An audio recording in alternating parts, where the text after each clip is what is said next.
So I was a postdoc for 7 years in Germany, where I'm based.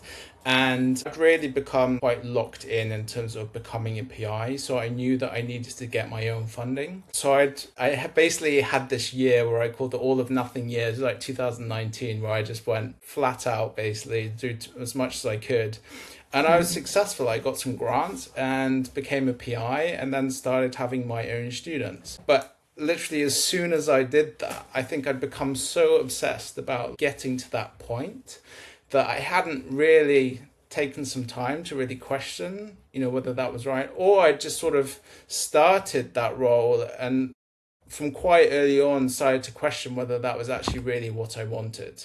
I would sort of downplay it, just saying, oh, there's just a lot going on. So, this time will pass kind of thing. And got quite stuck in the hamster wheel of surviving the next deadline. So when this is finished, things will get better, that kind of thing. Yeah. And so it was really only when I started to notice like behaviors where I found the weight of the position just, much heavier than normal. I just particularly, found it highly stressful. I noticed that, I wanted to just go for long walks just to like get myself away. I didn't really know why this was happening at the time.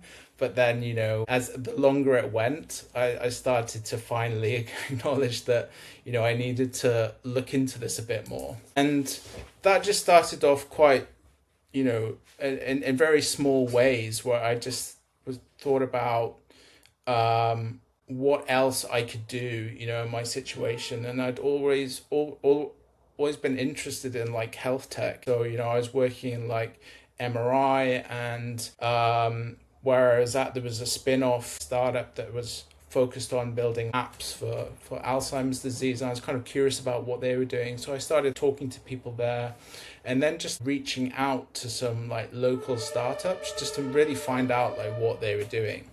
And I could sort of also try to add some value by, saying, I'm a researcher in this and I'd be happy to give you some feedback like on one of your prototypes. They were typically early startups. So, they had everything to do, but no money. So they were very happy to like a researcher to come along and basically said, I'd be happy to help out for free in return to just understand what a different environment would be like. Yeah. And so it really all started from there, and it's and following my curiosity. So it started with reaching out to startups, and then actually seeing some like hackathon where you could develop your own idea. I signed up to that and developed an idea or concept with two other people I'd never met, and we won the prize. And one of them, I think, kind of said as a joke, like, oh, I've just found this startup program, incubator program. Should we apply with our idea? We're like, yeah, why not? Let's give it a go. And we got into that. And that was kind of bizarre because, it was like within 2 weeks, we had this place. And that was actually like a full-time incubator program for like 9 months.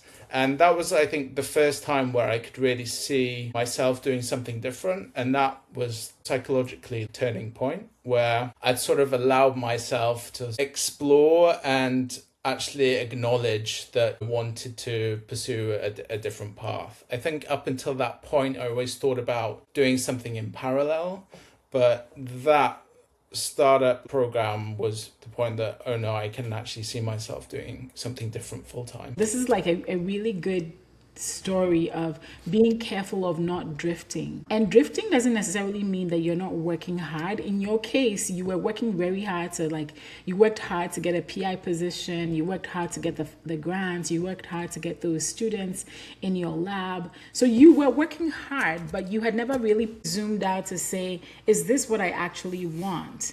Right. Yeah. And I think a lot of academics end up doing that. We've been in school so long, we've been working towards this goal so long that it sometimes feels like, did I do all this work just to do something else that I didn't think I was going to do? That's a real struggle psychologically. And I feel like you kind of brushed over it, like your psychological switch, but was it the career experiments that helped you make that psychological switch and maybe get rid of some of the guilt associated with it? Did you feel any guilt in the beginning? I think I felt some level of guilt, but maybe I wasn't sure how people would um, think about it when I would, start to say I'm thinking about doing something else. I was a bit apprehensive about sharing that. But if I'm being honest, I think it was more the fear of doing something else.